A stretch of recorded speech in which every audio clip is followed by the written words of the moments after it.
Hey there, this is Bob Nalbandian with the Shockwave Skull Sessions podcast and the Inside Metal documentary series. Just want to let you know you are tuned into Poppitt's Corner.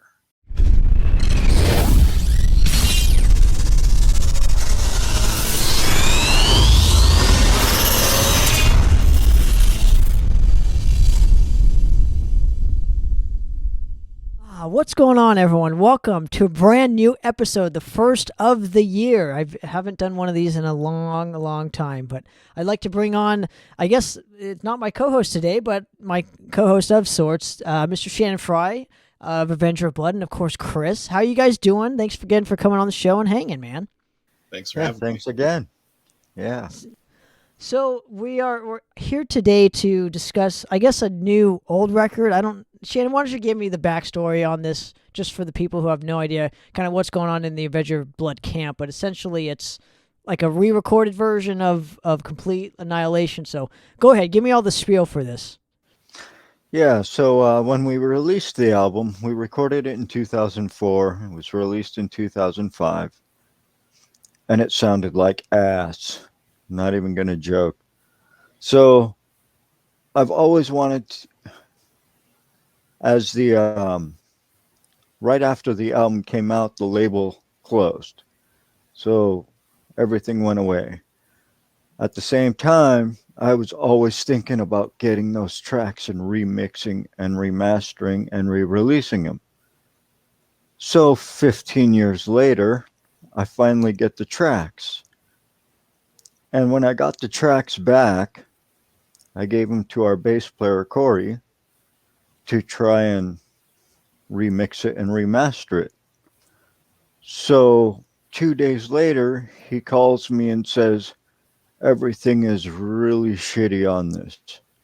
It's like, okay. So I was asking him what happened, what's going on, what is with it. So I didn't know. Well, it turns out one of the songs was completely deleted out of the folder, because these are all computer, we recorded on Pro Tools at the time. And just one song was completely gone. The folder was there, all the tracks gone. So as he's delving into songs like Where the Pictures Lie, the bass cuts off. Just completely cuts off, and the rest of the song has no bass. Other parts, the guitars were switched around. Vocals were off. There's tracks in there that don't mean anything to anything. Like, it was the biggest clusterfuck that could ever possibly be. Okay, so the only thing to do was remaster this shit garbage or re-record it with a new lineup. So at the same time that I'm getting the tracks back and all this is when Chris and Corey offered to join the band. Like, they basically convinced me to get the band going again. So as we started practicing, started rehearsing, and we decided to go full blown into it, then we took it upon ourselves to Chris's, where we jam is also our recording room, whatever you want to call it. And that's at Chris's house. And when that COVID thing happened, we decorated this garage, right? Soundproofed it, made it our own, and bought all the Corey and all of us bought all the microphones and everything to go in with it. Like, we were all gung ho about it, and we commenced to recording, and then here we are getting ready to finally have it out. So, okay, so let me ask you this, going back to what you kind of said in the beginning of the answering process here, is why 15 years? How come it took you so long to get the tracks back? And would it be different? Would you have those said tracks? Would they be, I guess, sabotaged if you got them 2 years after when the record was initially recorded back in 2005. Said engineer disappeared, right? And it took me 13 years to find out where he was, because where I was working, this guy was a solo hip hop artist thinking he's the greatest thing in the world. Well, he was my assistant at my job. And so he kept talking about this recording studio. Where are you recording? Who? And I was like, huh. Then he mentioned the guy's name, and I'm like, whoa, really? He's there? So my coworker at the time gave me the number, and I found him. And then I found him on Facebook shortly after. So I had to, you know, develop a time and everything to get the files transferred to a fucking whatever those are called, flash drive. A floppy disk. Right? Floppy disk. Yo, fucking flash drive, right? And that's how I was able to get it back. Now, Chris, I gotta go to you real quick on this and how you fit in with wanting to restart the band and whatnot. Was this kind of the first indication of, this could be something more, and this is a perfect project to complete? Because it's kind of like you're killing two birds with one stone here. Shannon had always wanted to re-record it and make it sound even better, and obviously you guys needed something at the time when you guys all got together to look forward to completing before you started, I don't know, a whole new record with all new material. So when Shannon initially came to me with the idea, I think it was like late 2018, early 2019. And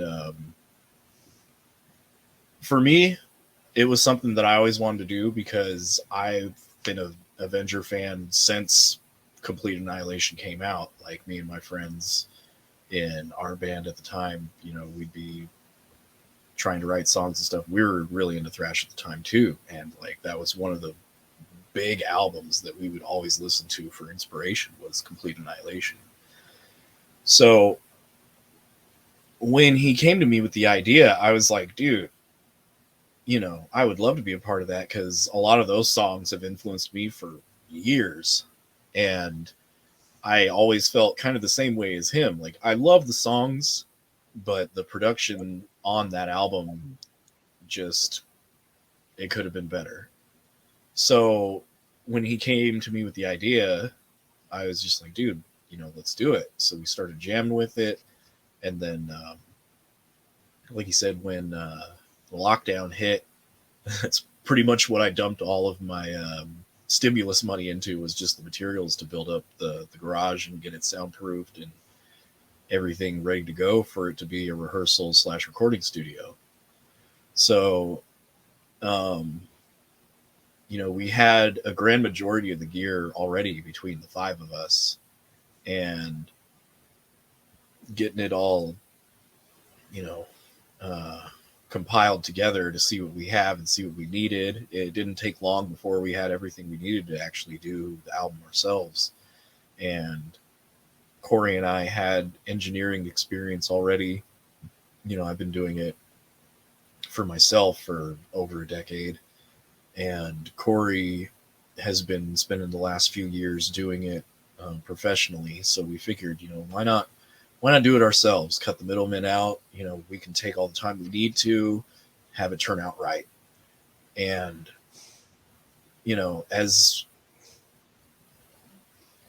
as much of a learning experience as it was, I do think that it did come out quite a bit better than we expected to. And I think it's going to be awesome for everybody to really hear that album, kind of how Shannon and the guys really wanted it to be when it first came out in the first place, without all of the hurdles and the speed bumps to have to jump over. It was a nice, fairly easy process, and we got a lot of what we wanted to accomplish done. Sure. So, what did you specifically learn in going into this process and learning how to work with the guys in Avenger for this new lineup? And now, and taking that influence or taking that kind of, how everybody works and applying it to an actual fucking like original, like brand new album that Avenger of Blood hopefully is gearing up to do now.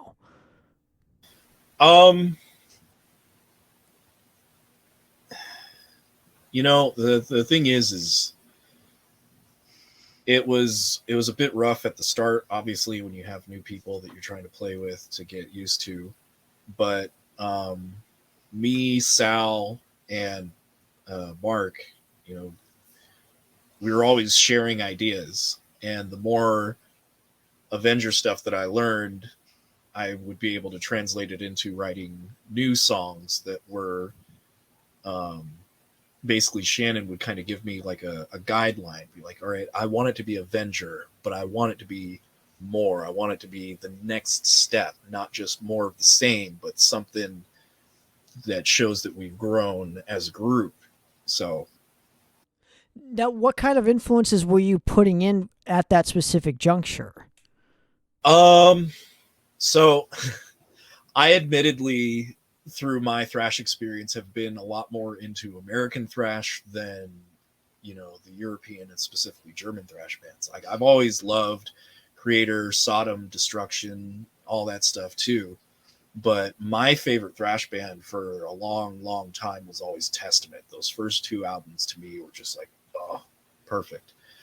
So I feel like I kind of bring a bit of like the New Order bit of influence to the mix. Mark is he's a big Death Row fan, so a lot of stuff has been coming kind of from that angle. And I think it's just with the new songs, we're just kind of throwing a bit of new spice on it. It's still Avenger, but it's pretty much like what we were shooting for, where it's the next step. We're building on what we've already done into something new that the fans can get into and, look forward to. Now, I think a lot of Avengers tonalities or what makes you guys it comes from the drums specifically, and I get it because Shannon's been there from the beginning, so his stamp is clearly cemented in this camp here. But I really feel, with taking his stamp and how you guys are applying other elements, I would be really curious how Shannon is going to either continue to do the same things that he's doing, or to kind of be a chameleon and play with the new influences. I'm just curious, Shannon, for you, how your approach is going to be on the new material now that you have other outside influences, other than, German thrash, and Death Row obviously kind of counts, but they're more technical at this point. Well, that technicality of the Death Row era, that aspect that you're getting to, is almost the same as what Chris is throwing in. The Testament thing, I think that he's referring to when he's throwing it in, is the melody, right? Because Avenger never really had melody. We were just violent and vicious before. Well, now it's violent and vicious with some melody, which is like that's that step that I was looking for, as you were talking about earlier. So, in getting the material ready for, let's switch gears here and go back to what we should explain. What the title of the album is completely Re-Annihilated, right? A kind of a play on words with complete annihilation, but you're completely re-annihilated because it's a brand new start. But it's also going to be a start not in terms of the band at that specific time and place, but going forward now. And you guys, I'm assuming, have really learned how each other work with doing this specific album. We're still figuring that out. We have a few obstacles yet, but we all get along super great, and that's what's cool. And me and Shannon were kind of talking off the air, and I'll tell you this, Chris, is, the one standout for me personally, and it has nothing to do with me being a vocalist and whatnot, but Sal's vocal abilities and approach, I think is a huge step forward from Eric. If I'm just being honest here, I just like his approach a lot more. It's more aggressive. It fits Avenger of Blood more so even now, because I think at the time they were kind of unfairly lumped into a creator clone. But now that you have Sal, I think he just adds a bit more grit to where it doesn't sound completely like that. It's literally like he's added so much to the band. So I'll tell you right now, like, even being a part of the album and everything, getting it redone, I will say right now, I agree with you. My favorite thing on Completely Re-Annihilated is Sal's vocals. Like, he came in and it was just so fluid and flawless, and like it was funny because he was a little bit unsure of himself because he hadn't, really stepped up and done that kind of thing in a long time. And every session I was just blown away because the dude like took everything that we had done before and then done the same thing that we did with the riffs and stuff. It's still Avenger, but it's the next step, and it sounds so awesome. Like, he's my favorite thrash vocalist of all time now. I like it, but he also took what Eric did and just made it even better. I don't know how you could even do that, but he's just that kind of a vocalist. So bravo. Yeah, golf clap for Sal. Right, exactly. Obviously, we spoke I think the last time we spoke was the San Diego Metal Swap Meet, and I was kind of kissing his ass a little bit, but it's true. He really stepped forward. I think, again, Shannon, it's no offense to anyone in this specific realm as of this moment, but the vocals are just my favorite part of Completely Re-Annihilated.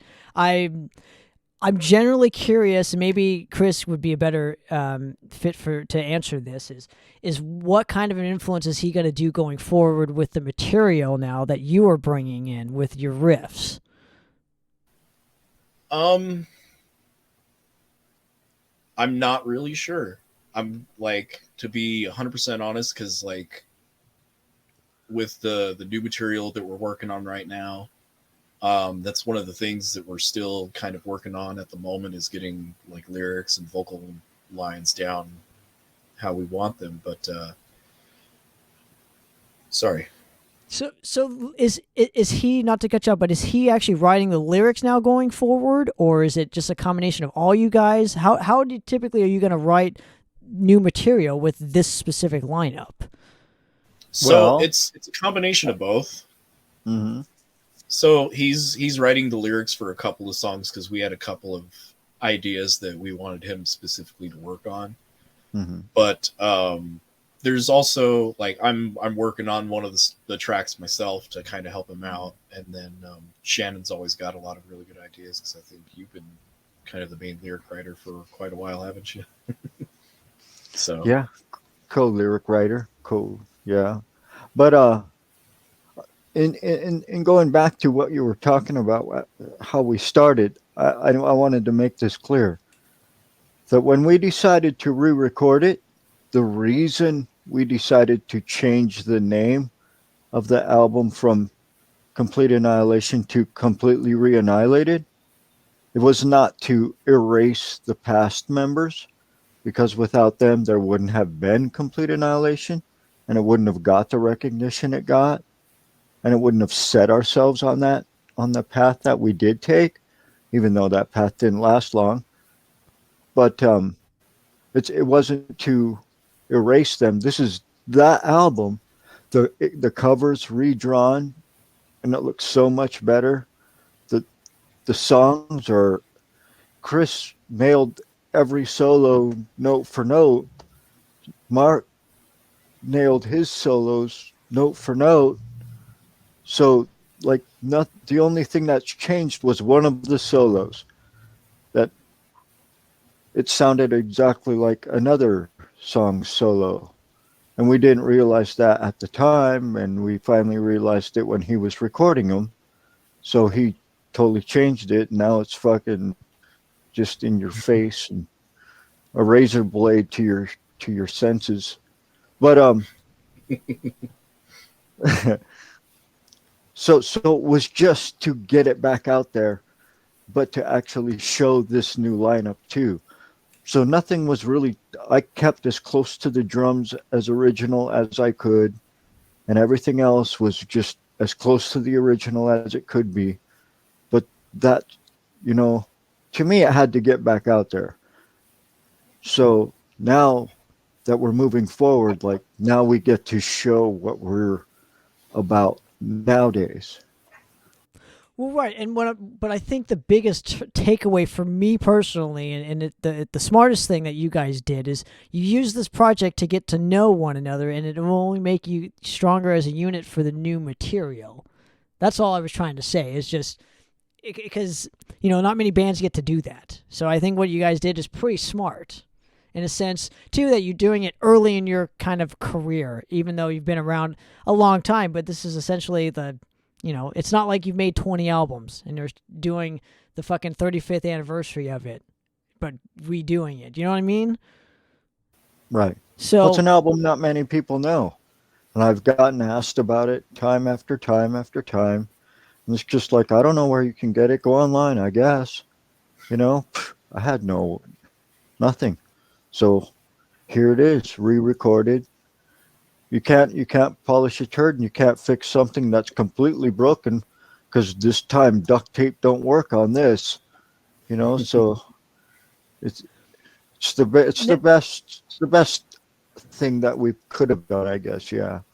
now, what have you changed in terms of obtaining the tracks that you didn't at with Complete Annihilation? Now that you've done it completely Re-Annihilated, I'm assuming everything is all good to go. You haven't fucking lost a whole song. Half the bass is gone. I'm assuming, that's you guys can now finally step forward into a new record. So let me ask you this in terms of how you guys are marketing Completely Re-Annihilated. I would like to know your guys' process into, how do you market an album that's kind of already been made, but it hasn't been made, if that makes sense. It's like a new updated form of an album.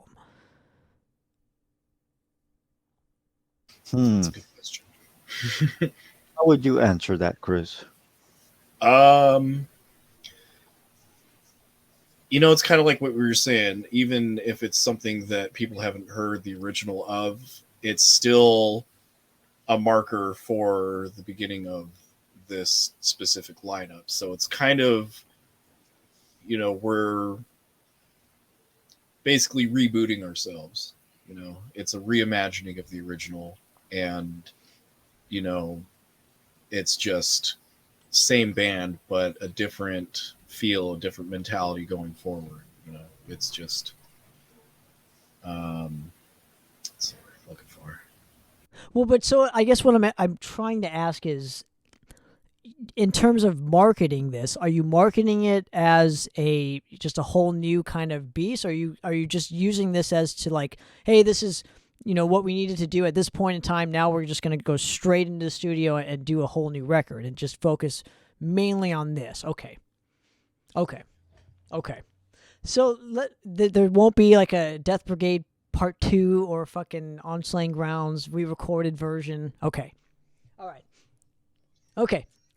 I'm just asking the questions, man. Okay.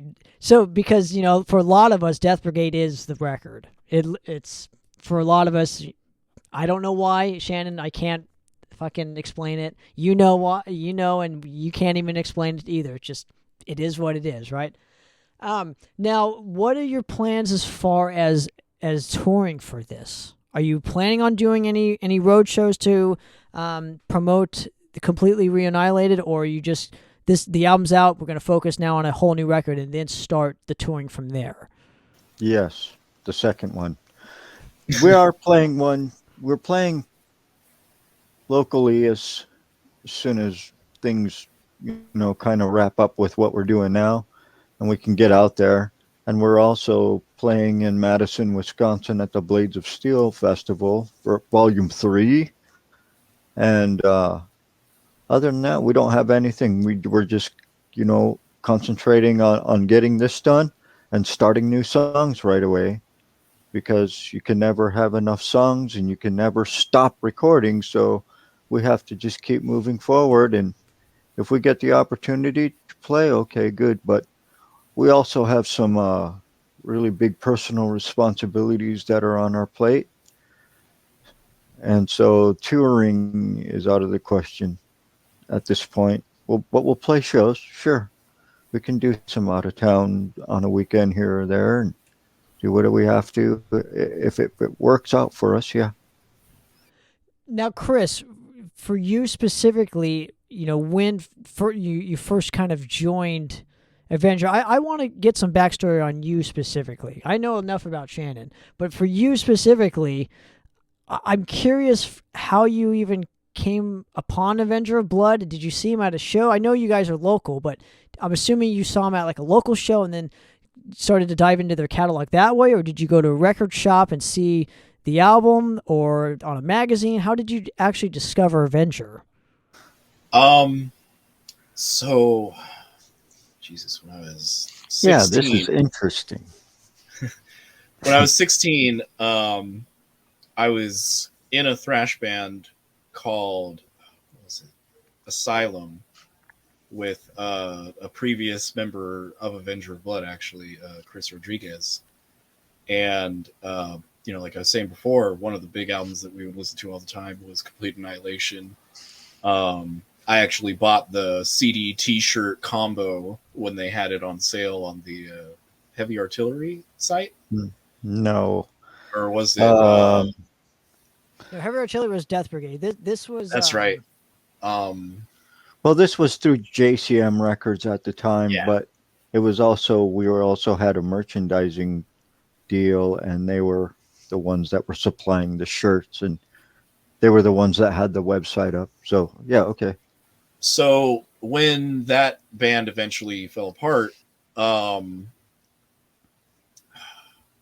actually don't remember the first time that Shannon and I had met. I think it was at a couple of local shows. I don't remember if it was theirs or not.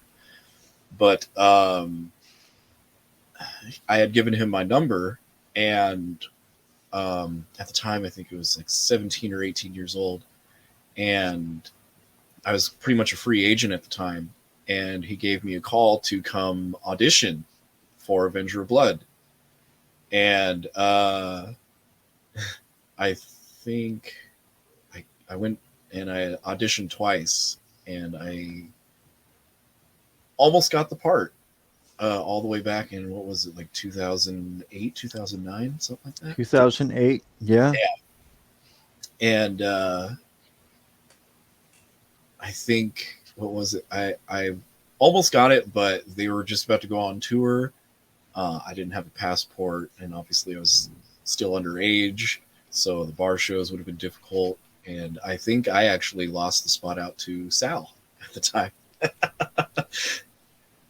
So that was my first major interaction with Avenger of Blood, was back then. And I've always kept in touch with Shannon ever since.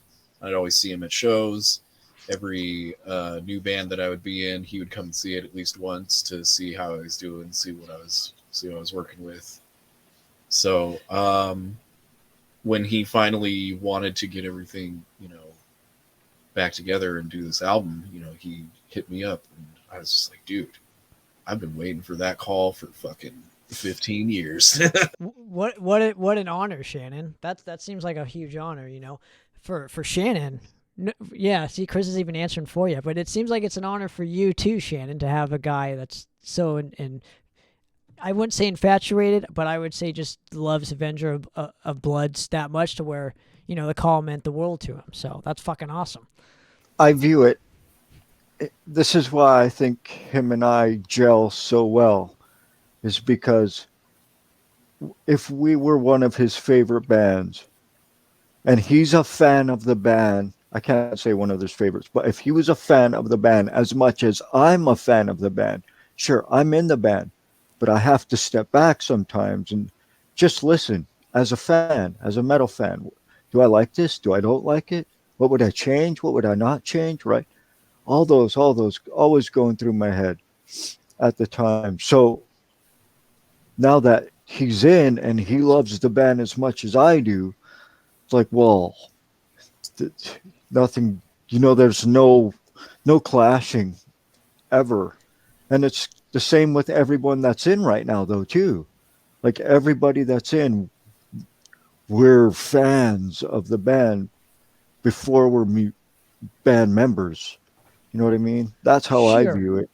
See, I think you guys just have a great chemistry because you don't take any shit. Let's just be honest there. Okay. Well, There you go. There you yeah. go. Absolutely. Now, Chris, let's go back to you real quick here. And I want to ask your specific history into the quote unquote new wave of thrash metal that was happening back then. And Avenger was a big part of that, even if it drove Shannon nuts. I could only understand, and I'm sorry for that, but it's the truth. I'm curious, were you discovering other bands of that ilk, like, I don't know, a Fueled by Fire or a Warbringer, because of MySpace, I'm assuming, or just seeing them play with Avenger, or were you discovering more and more of these type of bands? So it was still relatively early into me even discovering and really getting into metal in general. I think when I was like 14, I stole my dad's Paranoid CD, and I would listen to it at school all the time. And then a friend of mine gave me a mix CD with more Black Sabbath and Iron Maiden. And that was the first time I'd ever heard Iron Maiden. I was like, oh my God, I need more of this. So ever since that moment, it was just, how it is when you're an early metal fan, you're just absolutely nuts. You can never get enough. So you keep looking for more and more and more. And I was lucky enough to hit that in the internet age where I could just Google search, thrash metal, and then it gives me 30 examples. So, like you said, actually, MySpace did make it pretty easy to go search that kind of stuff out. So I started going and seeing local bands that were doing kind of the same thing to see, what kids were doing at the time. Like, where was the state of metal at that point? And that's where I saw, like you said, Warbringer, Fueled by Fire, Ex Mortis, a lot of others. And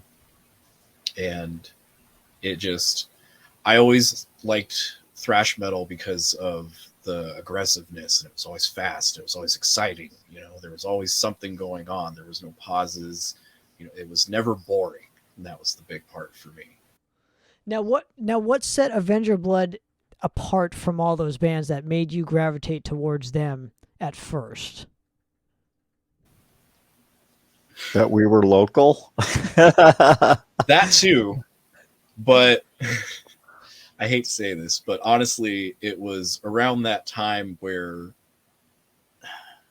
Slayer stopped really sounding like Slayer, and they were always one of my top favorites. And then when I had heard Avenger, they had the German vocals, but they still had badass Slayer riffs that weren't corny like a lot of other bands do, that make they shoot for it, but it kind of, they get a little bit too on the gimmicky side. And that always drove me away from a lot of other bands that tried to sound like Slayer. But to me, Avenger did it right.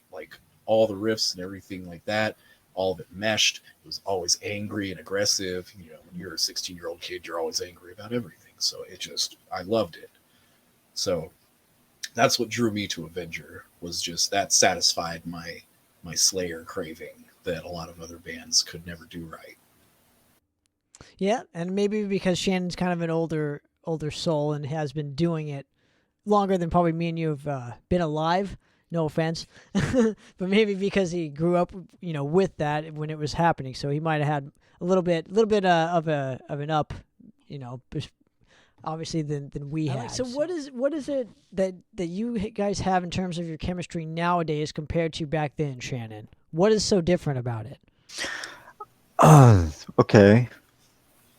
The attitude, the the personal attitude, the camaraderie. I'm not saying because in the past, man, Eric and I, we we we connected musically. The kind that was so like tight together.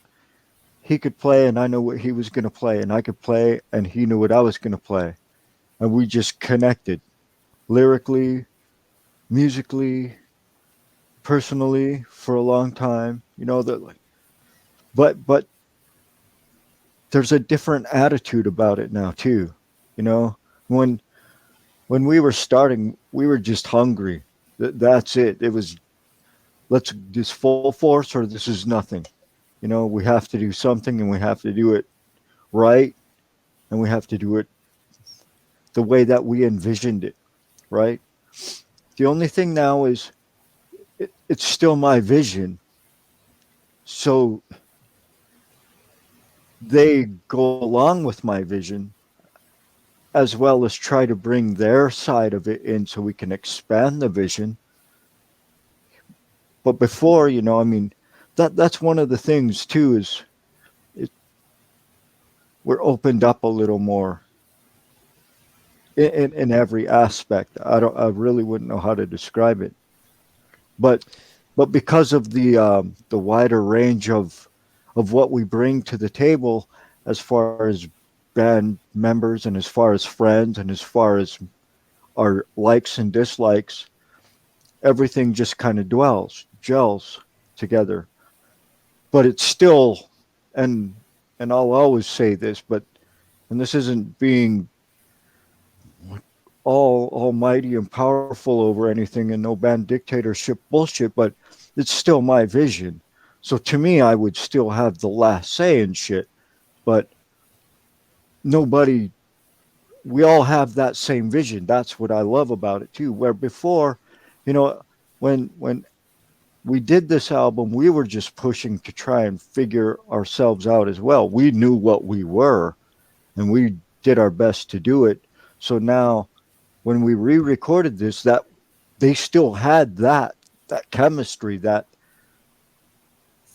sight of that finished product. You know what I mean? Like how this songs are tight like this, they sound like this, and they still sound like that.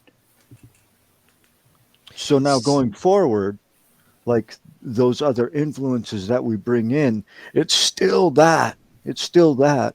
It's Death Brigade, but it's beyond Death Brigade. It's complete annihilation, but it's beyond complete annihilation because there's more things happening, and it's a bigger songwriting, a palette, so to say, if you will. There's more, and can write anything and play anything with his eyes closed, and he always has great ideas. Mark has always has great ideas. Sal always has great ideas. Corey sometimes has a good idea. You know, I mean, that's not nothing against Corey. Corey's not that kind of person. Corey's not a writer. Corey's the technical guy, and he's the when we're jamming, he's the musical leader. You know what I'm saying? Like, and that's how we like it, and that's I how don't he know. likes it. So, that's nothing against Corey. When he has a good idea, hell yeah, it's damn good. But he doesn't have ideas like that much, and that's all I'm saying. It's all Well, the rest of us that kind of have that creative gel. it almost sounds like you guys have a synergy between the five of you. Like it's you guys know the next move you guys want to make. You know how to do it, and you know how to get there in terms of what it's going to take to complete that specific juncture or task at hand. Um, Now, Shannon, going forward for Avenger of Blood, what do you want to do that you have not yet completed for the band? What is the next thing? What's your next goal in terms of I don't know, establishing more albums, creating more of a legacy for yourself, going to Europe finally. I don't know, what is your next step? What do you want to achieve now that you've done completely Re-Annihilated? Next step is to finish these 4 songs that we're currently recording and put them out there in the ways that they're going to be put out. The split with Madrost, the split with Vindicator, working on a new album. Those are like more of the short-term goals to get playing again. Yeah. The more longer-term goals, well, that's going to take a little bit and some planning and obviously personal stuff. That the personal stuff is what's holding the band from really going out there, and it's really, really important that the personal stuff is first. The family first, man. That's basically what I'm saying, and everybody knows that within the band too, and everybody's so supportive. Something I can't go into, but yeah, man, I would love to go to Europe. I would love to go to Asia. I would love to go to South America. I would love to go to Central America. I'd love to go to East Europe. I'd love to go anywhere. Hell yeah. If it means we get to travel to play for new audiences because they like the music, hell, fuck yeah. I'm down for it. Ain't nothing holding Chris. me back there. Right. But, things have to fix themselves before that happens. Now, Chris, I'm going to I'm going to branch off of this point here and ask you a similar question and whatnot. But being the quote unquote new guy and an important faction of the band nowadays with the writing style and what you bring to the table, musically speaking, and in terms of the overall goals that you have not completed in your respected career and whatnot, what would you like to achieve with Avenger of Blood going forward? So, one of the big uh, milestones for me already was that the completely Re-Annihilated is the first like major distributed album that I'm credited on. So that for me was real big, and for the group that it was with. So for me, that was a big milestone right there. Um, like he was saying, one of the big things I want to do is definitely go back to Europe. I've only been once. I was with a band called No Words in 2015. We did Vakken, and I loved it, and I want to go back, and I'd love to go back and play it, especially with Avenger. I think it would be awesome to go with Avenger back to Germany. And then besides that, definitely more albums. I want to do a lot more songwriting, a lot more metal festivals too. So I haven't got to do a lot of those. So that's pretty much my main thing. Is there's a lot of bands that I hope I get the chance to share the stage with that I haven't been able to yet. And I mean, even the one in Madison, we're going to be sharing the stage with Flotsam and Jetsam. So I thought that was really cool. And hopefully we get some more stuff booked throughout the year. But yeah, it just doing a lot of the usual things with bands, but just looking forward to doing it with this band. Have you noticed a shortage of bookers and promoters and whatnot that still book either locally or festival wise? It seems like there's a shortage. I don't know. Maybe it's just I'm the media guy now and band guy, but I've noticed not a lot of promoters are really kind of taking the chance on festival type things, or it just doesn't seem like there's a lot of shows happening. But maybe there are. To answer that question, it's the same people in Vegas. Vegas is its own world. I'm just going to say that. Everything outside of the Las Vegas happens. Everything for metal. Everything in Las Vegas that is metal just kind of gets shut out. Occasionally we'll get some bigger shows. But yeah, there are lots right now. There's shows I see them booked all the time right now. It's just a matter of, are you going to fucking recognize that we're back? I don't know. And it seems like maybe they're getting too many offers and they just keep forgetting, or I don't know. I don't know. It could be anything. It might be a fucking secret hatred for us, for all I know. I don't know. You know, but there ain't no shortage. Not in Las Vegas. You know, and the guys that I know that are doing it are gonna do it and have always done it, right? There's fewer, but but it's the I same think bullshit. overall, like, I think the lockdown and COVID really fucked the system up, basically, because, pre-lockdown, it wasn't the best, but there was still stuff going on, and ever since then, it's just been a slow uphill climb to get it back to anywhere close to what it was. As far as the scene in Vegas, it's just Vegas has never really been a metal city. And like you can see it a lot of times on like the big national tours. We'll skip right over us from San Diego right to Phoenix, et cetera, et cetera.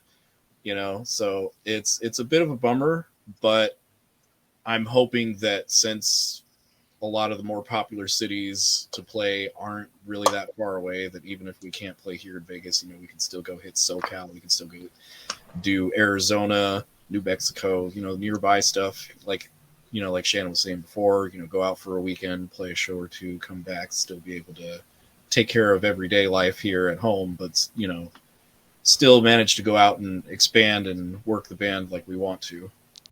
Now, do you feel that because you guys are in Vegas and the casinos are really the hot ticket, it's really the reason why people go out there is the casinos. It's not really, they don't go out for metal. I'm assuming, the casinos are what's holding the metal scene from kind of flourishing. The casinos Vegas hold everything from flourishing. That's just how it is. You have your one club here though. That Chris has a cover band that he plays in, that they play this club all the time, and it's owned by the guy that does the Counting Cars movie, or television series, whatever. Okay. Anyway, so that club is popular. It used to be Vince Neil's Feel Goods. Now it's Counts Vamped, and they get a lot of shows, right? And there's pretty much a built-in crowd, but it's also because of Counting Cars and the rock bands that are booked there. That's one of like the site places for tourists to come as well. Well, outside of that, yeah, your deal. Celine Dion's playing. Well, no matter who you are, you're competing with Celine Dion. Doesn't matter what kind of music you're into. A metalhead probably won't go to that, but that's still a competition, as well as the stand-up comedians, as well as the Cirque du Soleil shows. I mean, everything's a competition here because this is the entertainment capital of the world. Sorry. Now, go ahead. Oh, it's definitely a cover band city. I've learned that over the years.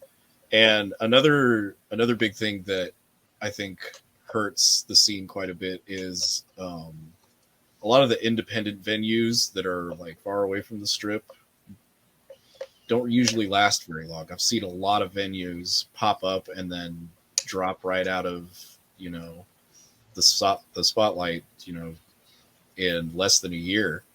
And I don't know what it is that makes it so tough to keep these places open, but like we had like Roadhouse, the Farm, University Theater. There were so many good venues that were here that didn't last very long, you could have made a great metal venues, but even the skate park.